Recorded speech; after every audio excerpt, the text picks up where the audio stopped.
Students, today's our topic is aggregate functions. Aggregate functions के बारे में पढ़ेंगे आज के लेक्चर में, और this topic is in the chapter number 14, that is more on SQL. ठीक है, एसक्यूएल के कुछ और फंक्शंस आते हैं, एग्रीगेट फंक्शंस हैं इसमें। इन फंक्शंस के बारे में आज के लेक्चर में पढ़ेंगे। तो चलिए फर्स्ट पर चलते हैं, that is order by clause. देखिए स्टूडेंट्स, ये ऑर्डर बाय क्लॉज आता है इसमें, और the result generated by SQL select statement is not ordered। जो हमारे पास देखिए, जो the result set जो होता है generate by SQL select statement is not ordered in any form by default। देखिए, जो result set हमारी select statement से generate होता है वो by defaultly किसी order में नहीं होता। तो उसको order में करने के लिए हमारे पास एक क्लॉज होता है order by.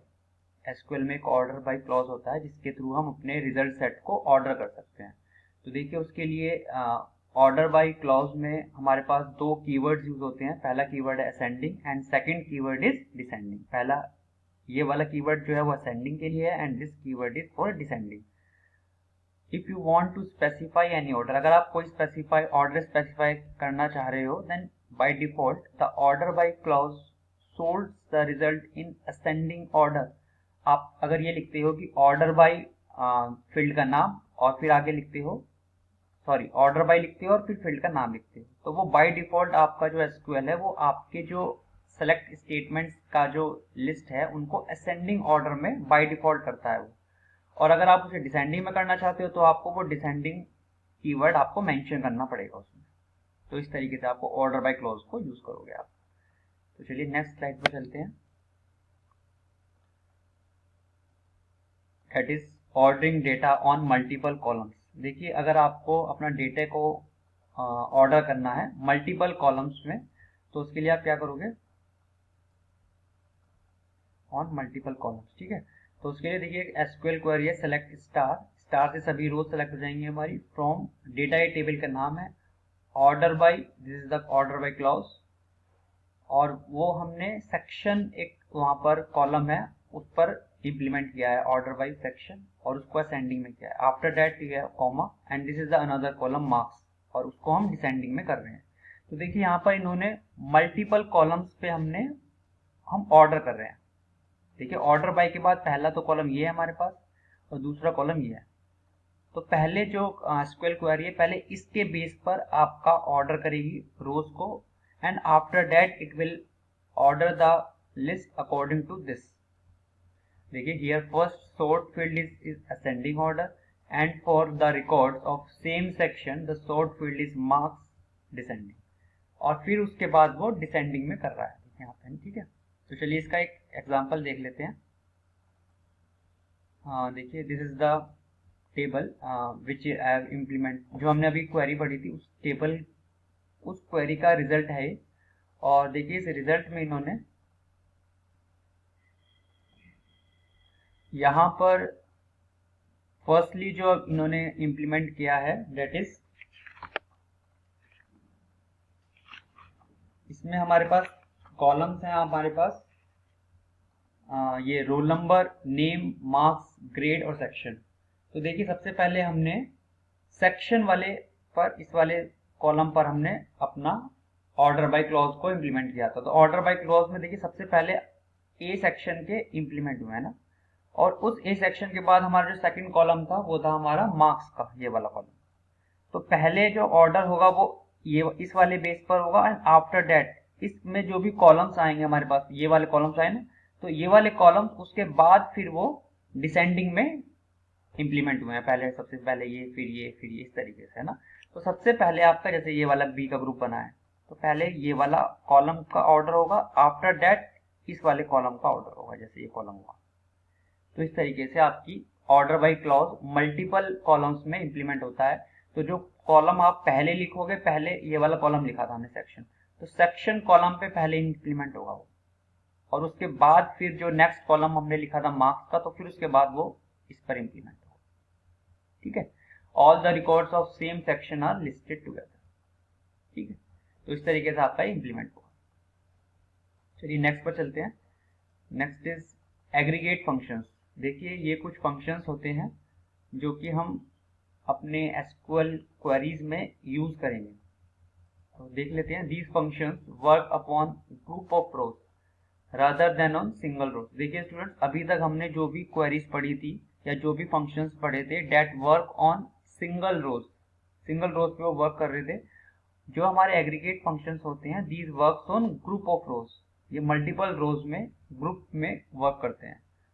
Many group functions accept the following options. इसमें कुछ ऑप्शंस आते हैं, पहला डिस्टिंक्ट का आता है और दूसरा ऑल का आता है।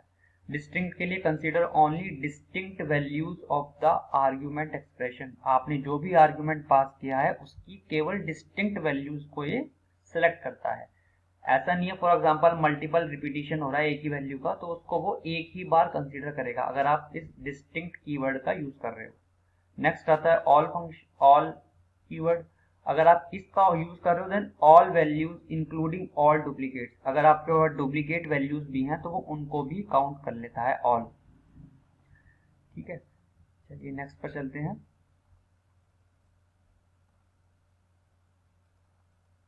देखिए ये टेबल है, डेटाबेस टेबल एम्प्लॉय के नाम से है। ये आपकी बुक में टेबल दी हुई है और इस टेबल में आपके पास देखिए ये टेबल है आपके पास। ठीक है, और इस टेबल में कॉलम्स हैं आपके पास, employ number, employ name, job, MGR, hire date, salary, commission, department number, ये कुछ कॉलम्स हैं। और इसी टेबल पर एम्प्लॉय टेबल पर ही हमारे पास जितने भी एग्रीगेट फंक्शंस हैं उनको हम इम्प्लीमेंट करेंगे। तो चलिए नेक्स्ट फर्स्ट फंक्शन पर चलते हैं, that is aggregate function. First function आता है average, AVG. This function computes the average of given data. आपके पास जो भी डेटा होगा उसका ये एवरेज रिटर्न कर देगा। ठीक है, तो एवरेज रिटर्न करने के लिए आपको क्वेरी है, सिंटैक्स इसका ये होता है एवीजे। आपका ये डिस्टिंक्ट और ऑल, देखिए ये ऑप्शनल है। ठीक है, मैंने इसे स्क्वायर ब्रैकेट्स में लिखा है, ऑप्शनल है। एवरेज में आप आर्गुमेंट पास करोगे, ये दिस इज द आर्गुमेंट। ठीक है, तो इसका क्वेरी है select AVG, this is the aggregate function AVG, और उसके बाद आपने आर्गुमेंट पास किया एसएएल। ये सैलरी एसएएल के नाम से आपकी टेबल में कॉलम है फ्रॉम एम्प्लॉय टेबल में। ये आपने इन्वर्टेड कॉमास में एवरेज लिखा तो वो एज इट इज एवरेज वहां पर आ जाएगा आपका। ठीक है, आउटपुट पर इस तरीके से आपका एवरेज लिखा आएगा वहां पर। एवरेज लिखा आएगा और ये ऐसे टेबल में आएगा और यहाँ पे जो भी वैल्यू होगी आपकी वो वैल्यू आएगी। इस तरीके से आपका लिखा आएगा यहाँ पे, क्योंकि हमने इन्वर्टेड कॉमास में एवरेज लिखा है यहाँ पे। ठीक है, नेक्स्ट आता है फंक्शन काउंट। देखिए this function counts the number of rows. ये नंबर ऑफ रोज को काउंट करेगा, आपकी कितनी रोज हैं आपकी टेबल में, या फिर जो भी आप एक्सप्रेशन दे रहे हो इन अ गिवन कॉलम और एक्सप्रेशन। इसका सिंटैक्स होता है काउंट, आप कीवर्ड लिखोगे, after that you will write the expression. These are optional, distinct and all. देखिए सेलेक्ट काउंट, काउंट में स्टार लिखा है तो स्टार से सभी रोज आपकी सेलेक्ट हो जाएंगी। ये वाला कॉलम टोटल आपका एज इट इज जैसे एवरेज लिखा है था वैसे लिखा आएगा फ्रॉम एम्प्लॉय टेबल। तो वो जितनी भी एम्प्लॉय टेबल में आपके पास रोज होंगी उनको वो उनको काउंट करके आपको रिटर्न कर देगा। नेक्स्ट क्वेरी है सेलेक्ट काउंट। देखिए यहाँ पे डिस्टिंक्ट कीवर्ड का यूज किया है, तो जॉब जो जो डिस्टिंक्ट होंगी उनको वो रिटर्न कर देगा। फॉर एग्जांपल वहां पर मैनेजर की जॉब है, क्लर्क की जॉब है, एनालिस्ट की जॉब है। ठीक है, तो उस तरीके से फॉर एग्जांपल वहां पे 2 क्लर्क हैं या फिर 5 एनालिस्ट हैं, तो इस तरीके से वो डिस्टिंक्ट जॉब मतलब एक जॉब को एक ही बार आपको आउटपुट पर शो करेगा। जैसे कि वहां पर 3 जॉब्स हैं तो 3 जॉब्स को वो रिटर्न कर देगा, मैनेजर, क्लर्क, एनालिस्ट। डिस्टिंक्ट से क्या होता है, वो डुप्लीकेट को रिमूव कर देगा। तो ये 2 फंक्शंस हो गए हमारे पास। नेक्स्ट फंक्शन पर चलते हैं। देखिए नेक्स्ट फंक्शन है max. Max this function returns the maximum value from a given column और एक्सप्रेशन। ये वाला फंक्शन क्या करता है, मैक्सिमम वैल्यू को रिटर्न कर देता है। तो देखिए जैसे हमने किया select this the keyword max और यहाँ पर आपने आर्गुमेंट पास किया एससीएल, तो सैलरी कॉलम में जितने जो भी मैक्सिमम सैलरी होगी it will return that amount. ये वाला मैक्सिमम सैलरी ये आपकी वहाँ पर आउटपुट पर हेडिंग की तरह लिखा आएगा maximum salary from table employ. ऐसे ही मेन फंक्शन है, मेन फंक्शन क्या करता है, it will return the minimum value from a given column और एक्सप्रेशन। कोई भी आपका गिवन कॉलम या एक्सप्रेशन है उसमें मिनिमम वैल्यू को ये रिटर्न कर देगा आपकी मेन फंक्शन। जैसे आपने सेलेक्ट मेन करा, मेन में आपने हायर डेट डाला यहाँ पे, ठीक है, तो हायर डेट में आपका जो भी आपकी डेट मिनिमम होगी it will return that from the table employ. Next चलते हैं, दैट इज सम फंक्शन। देखिए सम फंक्शन क्या करता है, it returns the sum of values in a given column और एक्सप्रेशन। आपकी जो वैल्यूज हैं उनका सम फाइंड कर देगा।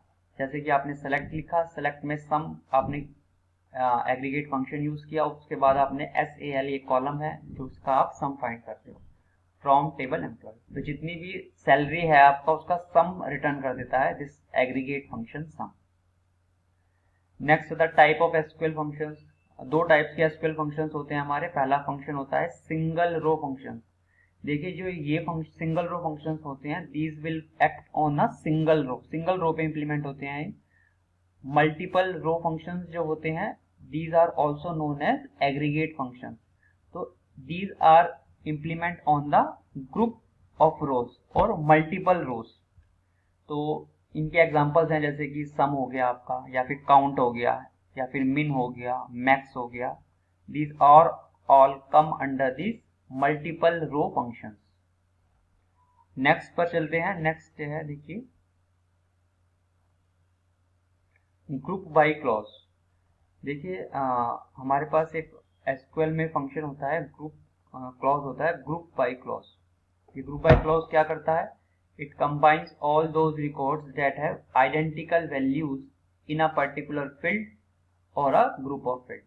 आपके पास जो भी आइडेंटिकल वैल्यूज हैं किसी फील्ड में उनको ये कंबाइन कर देता है, combine all those records. It is used in select statements में यूज होता है to divide the table into groups. Table को ग्रुप्स में डिवाइड कर देता है दिस ग्रुप बाय क्लॉज। देखिए सेलेक्ट आप ये कॉलम जॉब के कॉलम को सेलेक्ट कर रहे हो, काउंट के कॉलम को, ये वाला काउंट, ये वाला, this is the aggregate function. Employ table से और ग्रुप कर रहे हो आप भाई जॉब से, तो जॉब का वो कॉलम को करेगा। जैसे कि यहाँ पे जॉब आएगा आपका लिखा हुआ है यहाँ आउटपुट स्क्रीन पर, और जॉब के बाद आपके पास यहाँ पर आएगा काउंट, काउंट कर देगा, ठीक है। तो यहाँ पर फॉर एग्जांपल आपका मैनेजर है, ठीक है, तो मैनेजर कितने मैनेजर हैं तो उनका अमाउंट लिख देगा। फॉर एग्जांपल 5 मैनेजर हैं आपके, या फिर क्लर्क हैं आपके पास, ठीक है, तो क्लर्क कितने हैं, फॉर एग्जांपल आपके पास 2 क्लर्क हैं वहाँ पर। तो इस तरीके से वो आपका ग्रुप कर रहा है जॉब पर कि मैनेजर की जॉब के कितने एलिमेंट और कितने पर्सन हैं, और क्लर्क की जॉब के कितने पर्सन हैं। तो इस तरीके से वो सेलेक्ट कर रहा है और ग्रुप करके हमारे पास आउटपुट शो कर रहा है। Next is nested groups, grouping on multiple columns. हमारे पास मल्टीपल कॉलम्स में ग्रुप करते हैं। देखिए to create a group within a group that is nested group we need to specify multiple fields in the group by expression. अगर आपको देखिए यहाँ पे ग्रुप बाय में हमने एक ही फील्ड को स्पेसिफाई किया है जो कि जॉब है। अगर आपको मल्टीपल फील्ड्स को स्पेसिफाई करना है तो उसके लिए देखिए क्या करेंगे। नेक्स्ट स्लाइड पर चलते हैं। देखिए यहाँ पे एक एग्जांपल दिया है इन्होंने, सेलेक्ट किया है इन्होंने department number. This is the, ये कॉलम है डिपार्टमेंट नंबर के नाम से यहाँ पर, और इसमें आपका ये डिपार्टमेंट नंबर का कॉलम हो गया, ये जॉब का कॉलम हो गया, ये डिपार्टमेंट नंबर है, ये जॉब है, और ये काउंट एम्प्लॉय, ठीक है। फ्रॉम एम्प्लॉय टेबल का नाम group by department number and job. देखिए यहाँ पे 2 फील्ड्स पर इन्होंने ग्रुप बाय फंक्शन को इम्प्लीमेंट किया है।